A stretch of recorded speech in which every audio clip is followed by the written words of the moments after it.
Qualcomm actually has released a new Snapdragon AR2 platform. And AR2 means that the whole thing actually is AR pure. Google is secretly developing artificial intelligence that can write its own code. From now on, companies will get a golden check mark, government officials will get a gray check mark, and individuals will keep the blue check mark.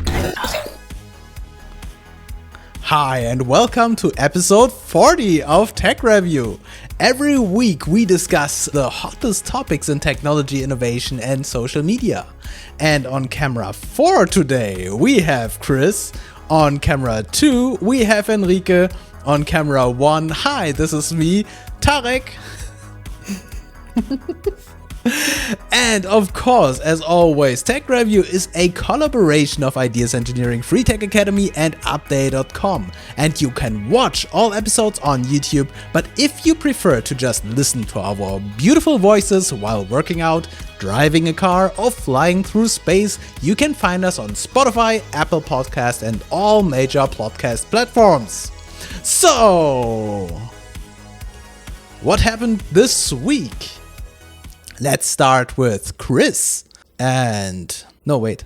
That's the wrong one. This one. Niantic. Yeah, that's a cool one. Yeah, maybe you got it. That shortly Qualcomm actually has released a new Snapdragon AR2 platform. And AR2 means that the whole thing actually is AR pure, right? So there is no other purposes in that platform. It's really just about AR. And it consists of a trio, actually, of chips which are working together. And the company says, Qualcomm says, that it will make truly glasses-sized AR devices possible. So something like that here will be possible in the future. So all the problem which we had like with bulky AR headsets, everything, so that will be the past then. The future is bright and the future is here neat. So this is what we are heading for. And indeed, there's a video in the article. We can see that we are getting into that direction. So it's really getting neater and neater, and I think we are on the right track regarding that. Okay, so how do they get that? They have like a distributed workload between the processors, which makes that possible. And Qualcomm actually claims that the AR2 platform offers like 50% more power efficiency and 2.5 times better AI performance. And as you can imagine, therewith they enable a much more compact form factor, as said, where we could even say a stylish form factor. And again, this is what you see in the videos. It's getting into a stylish direction, I would say. All right. So and the cool thing is that the new glasses are not only like much more powerful, but they also have like more cameras as the ones before, right? In this scene here, we have like an AR2 platform, and they are able to support 9 concurrent cameras, 9, right? So everything you need to be or to have like a realistic experience in AR, so is there. So you have a camera for the head tracking, for the environment sensing, the whole SLAM thing and everything, the user tracking tasks, all you need. With 9 cameras, you can do like lots of nice things in augmented reality. And based on that whole concept, there is a new reference design, which they have released. And the cool thing about it is that it's especially built for outdoor use. And this is also what we see here in the video. And this is where actually Niantic comes into the game, because Niantic actually has partnered with Qualcomm last week, and they actually want to operate now geotagged immersive content, right? So geospatial content. And from Niantic side, actually, there comes a system into the AR2 platform, which is called the Lightship Visual Positioning System, the VPS. And as the name says, right, this has been designed for distributing location-based AR content, right? So as said, this is the geospatial feature. And this, of course, enables Niantic and Qualcomm actually to accelerate and scale outdoor AR content. So now we have the chance actually to promote outdoor-ready AR headsets, which we see here in the video, dealing with outdoor AR content, which is geolocated on a specific location out there in the world, quite precise actually being located, and you can really interact with that just by the view through your AR glasses. And I think this is really a big step into an immersive future, I would call it. Yeah, and I'm looking forward to that. I remember instantly 2016, and you saw this group of people looking at their phone, playing Pokemon Go at those different spots, and now it will be even harder to recognize them because they will just run around with their glasses, and it's being like the same kind of situation because that brings also like games like Pokemon Go to the next level. Absolutely. So they will come back all of a sudden. And again, it's Niantic on the first line here, right? And together with Qualcomm, I think this is really a striking combination, and I'm really looking forward what happens there. And if you look at the video with the reference model, this is really amazing. So I've never seen something like that beforehand, like with this accuracy on the one hand, but also in this really neat form factor. I mean, usually AR glasses are a little bit bulky and the field of view is small and you just have like half the size of the glasses and everything where you can see through. But this one looks really good, and you really have like see-through glasses also, big ones. And I'm really looking forward what's coming next. I mean, this is not on the market there. This is, as I said, a reference model. But so. Yeah, can you scroll back in the video so that we can see the model once more? Or is like the glasses itself? Yeah. Was it in the very beginning? Okay, yeah, it was just briefly at the beginning, I think. Yeah. Yeah, there are various ones, and also a little bit later when the two guys actually stand together, you can also see. It looks like a sports glasses kind of thing. Yeah. I mean, you have this in the back that makes it a bit unusual, but in general, from the design, it looks like it's like for running or I don't know, sports activities. So and I mean, if you would wear something like that out there in the world, you would not be recognized as a total fool, right? So no.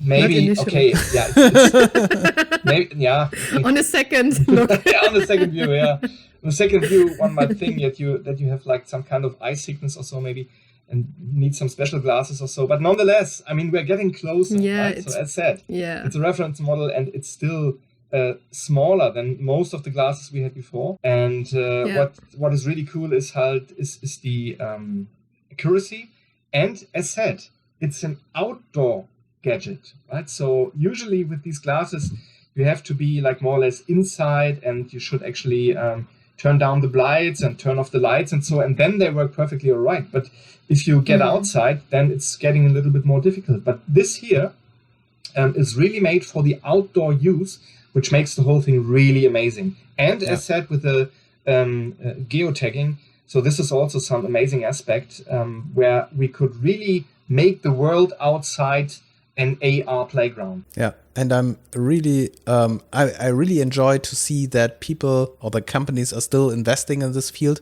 because I really fear that at some point of time, like all the people that are fired from Meta right now, they will stop pursuing this field because they might doubt that all these investments will pay out at the end. Yeah, because since 2016 we are dreaming about having AR and VR as mainstream application, mainstream technology, but the market is always just this handful of enthusiasts who really love this, especially for gaming. But dreaming about having everyday use AR glasses that you can wear outside because they are stylish enough and they are efficient enough and they can display stuff in daylight, this is always a dream. And so I really hope that we will cross this threshold where all these investments are then paying out again. And we are always looking at Apple, but it might be that this breakthrough or something like this breakthrough from Qualcomm is then the game changer. And I don't know, maybe Apple is just waiting like for a chip like this to actually get their product going. I have no idea where they are standing with their AR glasses.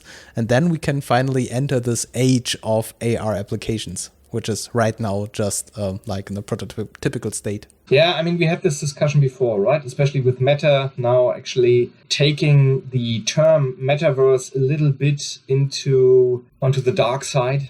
So, so when people now read all the slightly negative articles about Meta and connect that in their brains with the term metaverse, then of course this is only half of the truth, right? So this is also why we, for instance, in our development and in our section, do not speak about the metaverse as such. We always speak like immersive development. We speak about mixed reality. We speak about an immersive future and everything, because we want to take a little bit kind of a distance to this metaverse idea created by Meta, especially since there's a difference, right? So mixed reality is not the same as the metaverse that had been claimed by Meta originally, which was 100% VR-based metaverse, right? And this is a real-world metaverse. Everybody of us knows that metaverse as a term is not being defined. And if you talk to somebody or to many people, nobody really has an idea of what the metaverse in the end might really be. It is some kind of overwhelming covering term, which probably in the end covers various platforms. So the mixed reality platform on the one hand, but also the VR platform on the other hand. And of course, it should be possible to have some kind of transition between those various platforms and worlds. But for us, and also regarding our development, we are actually indeed heading to the mixed reality thing. Yeah. And if we see these developments now coming from Qualcomm, for instance, and also Google and Apple are actually taking that train into a mixed reality future, I see your point and I see your doubt that maybe the development with Meta might take the whole metaverse idea, as said, a little bit into the dark side. But on the other hand, I'm also quite optimistic that the development in mixed reality is so different to the 100% VR metaverse development that people can differ. And we also see the use cases, the advantages, and still the big companies really putting many people and lots of effort into this mixed reality direction. And we see success stories like this here, right? That I'm quite optimistic there will be an immersive mixed reality future. Yeah, even though I'm always very careful with these predictions, because we did not really see the success here. It's this prototype, and we hope that they will be able to replicate this technology in a production environment and actually getting this product out to market, right? Yeah, but it looks promising. Optimist versus realist.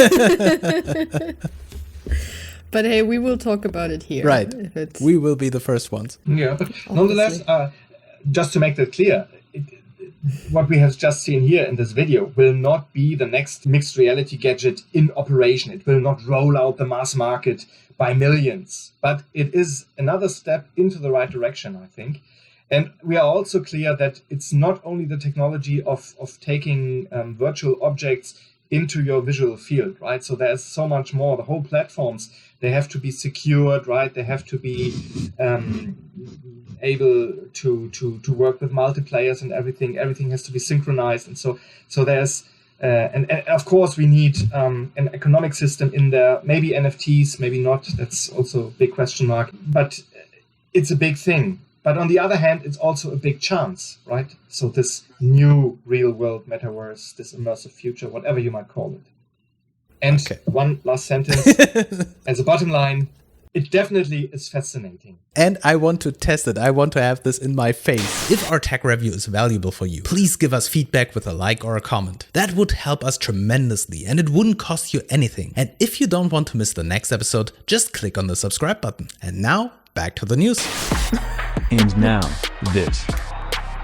And now, the next one comes from me. And this is about Google is secretly developing artificial intelligence that can write its own code. Yeah, you might remember last week. How secret is it when you not talk about it? When it's in the news.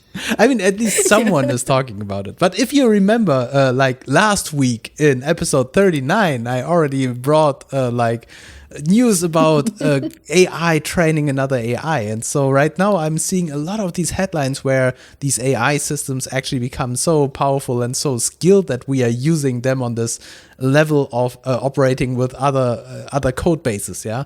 And in this case, Google is working on this secretive project, whatever this means, that uses machine learning to train code to write, fix, and update itself. And with itself, not only itself, but other code projects.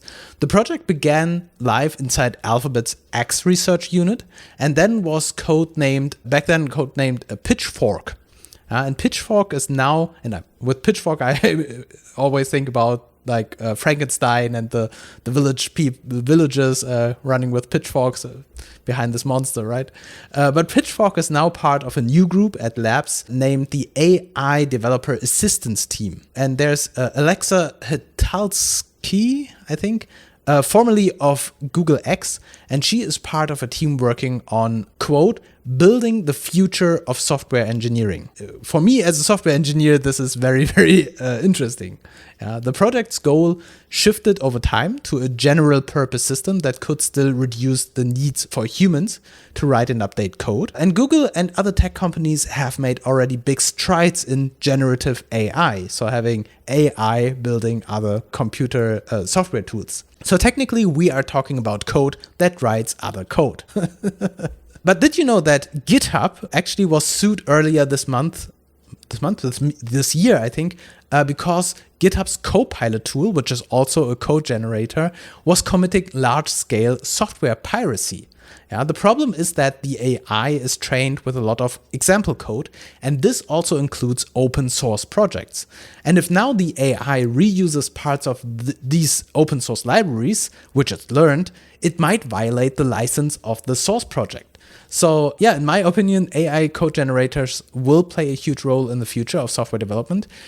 But unless the AI is able to understand all these complexities of software licenses, for example, we won't be able to use it without the human supervision. And we will probably have AI code supervisors who will then scan and check the generated code for license violations. But yeah, this will then be the next step. What do you think? Will we replace also software engineers in the future with AI code generators? A pure no-code future where we simply tell the AI what we want and it just programs everything. And now comes Chris again with why do we need humans anymore? Or what was it last week that you said? Like, it's just actually, another I said example. it every week. Yeah, So, right. but it's always the same concept we are talking about, right? So there is an AI and there's another AI, and they develop each other. They strengthen each other. So you have like the generative AI here. The AI is writing its own code. And this is not really new. I remember we had something like that already years ago. Of course, now it's probably more or less the same, but better and better.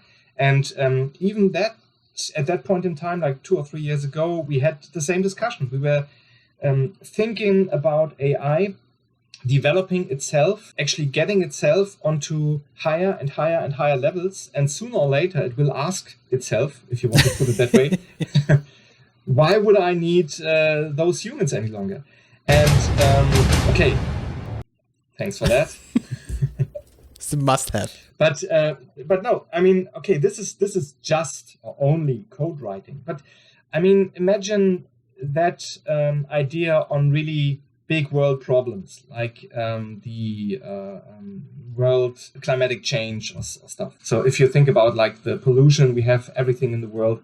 And if you would give that task to an AI, saying, look, AI, now please check out some ways of actually reduce the air pollution and anyways, the whole pollution in the world. And by the way, also stop the climate change and everything. And AI is like thinking about like solutions, green energy and stuff and whatever, and reducing carbon dioxide emissions, things like these, right? So not really new, but that is probably the first an AI will actually come up to. But then the AI is developing itself further and further and higher, and thinking in spheres where human brains actually might not follow. It might be unconventional. And so in the end, and may it just be that there was also a little mistake in the understanding of what the AI learned. And so in the end of its train of thought in this solution finding process, the AI might think, okay, yeah, of course we can save the planet and reduce the pollution and save the climate and everything. We just have to reduce the number of humans on the world. So that would be the ultimate solution. So, and that again is something. And then you have another AI system actually playing around with nuclear weapons, bioweapons or so. And if these guys actually then work together saying, look, I have an idea, I want to save the planet, and the other AI actually has like some media, some possibilities in there. This is, of course, a dystopic future. But make sure that this cannot happen in 10, 20, 50 years. Yeah. I personally, I'm not thinking so far ahead that I immediately go to human extinction. But right now I'm thinking about the blockchain, for example. And the blockchain was designed to be decentralized, so there's not one entity controlling the blockchain. And so if we have, for example, this event of the Ethereum blockchain where the algorithm is changed to proof of work, this was so much work where you needed to have the consensus of the majority of the nodes to actually roll out this code change. And if you do not have this consensus, you can't change the system because this is the nature of the system. And now I imagine we have a software that writes its own code based on some goals that it is following up. And this system is creating a decentralized network of nodes, like a virus on the internet. We won't be able to get rid of it because it will be self-developing and self-distributing and creating this consensus mechanism with itself in a decentralized manner. So there won't be the system that you shut down. And this is basically what I'm afraid of. Right now we have viruses that go through the internet because they are designed to replicate themselves, but antivirus software is detecting and removing it and protecting computers. But imagine a software system that is actively working against this and keep evolving in a rate and speed that we can't imagine because it's software. And this is more the fear that I have, that the global IT infrastructure will then simply get dominated, and suddenly we have zombie computers everywhere and we can't shut them down because everything is networked and the whole economic system of the world is depending on our systems, and we can't react fast enough to adjust to something like that. Yeah? And I think this will happen before the AI turns against humanity. It might kill us accidentally. Yeah, by, I don't know, taking up so many resources that we won't be able to have our critical infrastructure, planes falling from the sky because all the computers are busy calculating something against climate change. Yeah, it was good intentions with catastrophic outcomes or something like that. Yeah, and I'm really looking forward. This is okay. Wait, this is the wrong wording. the wrong words. No, but I'm really curious to see when we start effects like that, because Chris, you are right. We are talking for a long time about these things like automatic code generations. But the thing is, with GitHub's Copilot or these tools that we are seeing right now, those are production-ready tools that are used by developers right now. And we have this whole revolution of no-code and low-code tools where suddenly people without programming skills are developing software. This is happening right now. This is what we are working with right now, not on a prototypical scale, but actually production-ready software. So we already entered this phase where software is writing itself. And as we talked about last week, AI systems training other AI systems. Yeah, and so this discussion stopped being hypothetical. We are already observing these things, and now it's basically the question of what will happen next year and the year afterwards. And since we are so busy with trend managing, right, observing all these trends, it is true that this kind of headline, where one AI tool writes another AI tool, or one software generating code, it becomes more and more frequent. Yeah, and I feel that every week we have a new system generating other systems or training other systems, and we start seeing AI tools asking for an attorney to be recognized as a human being, and in the other area, an AI tool generating artwork that makes like artists out of work because it's just better in everything. Yeah, and so these things are happening more and more frequent. It's so crazy. So true. That's an interesting trend. Yeah, interesting, and also maybe even a little bit frightening. I mean, it's like with anything else, right? So it's on the one hand a big chance, on the other hand also might be a big risk. The truth is somewhere in between, and it's neither bad nor good. So it depends on the user who does something with that, or who actually puts it onto the way, although that's not really true, especially since it's like a little child, since the AI is learning by itself, and maybe it just at some certain point on the road takes the wrong crossing or the wrong lane, and then something happens which you did not expect, and then as you called it, accident happens. And that can be maybe it might not be so funny then. So maybe. I think put it nicely. Yeah, I think I will use this as a headline for this episode, like accidentally extinction of humankind while trying to solve climate change. Just one last phrase to that, also as the bottom line. So we also not new, we had that very often, but again, what we have seen within the last 40, 30, 20 years as science fiction is about to coming true, right? So at the moment. Yeah. So we see that with robots and the internet and everything, AIs.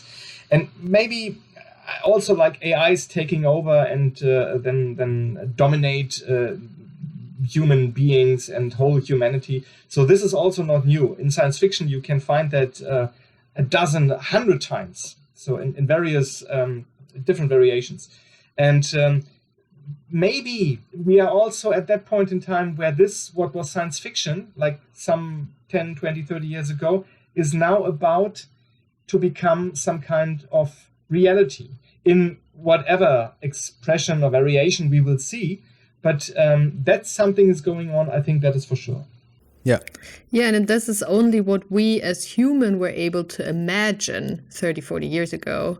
But at one point, I think it was, we also had this conclusion when we had the artwork AI discussion, but we do not even know what the AI can imagine to come out of that in the future. So this can be even more frightening. Yeah, absolutely. In the end. This is what I meant with unconventional thinking, if you want to put it that way, before. So we can't think out of our box, right? So we have our brains, we have our sphere of human thinking, and that might be extreme sometimes, but it stays human, so we can't get out of that. But the AI is not human. The AI maybe is just taking its own ways, finding its own paths, and maybe also its own ways of thinking, which we would not expect. And maybe what the outcome is so different than what we could have ever thought of and would have expected, that we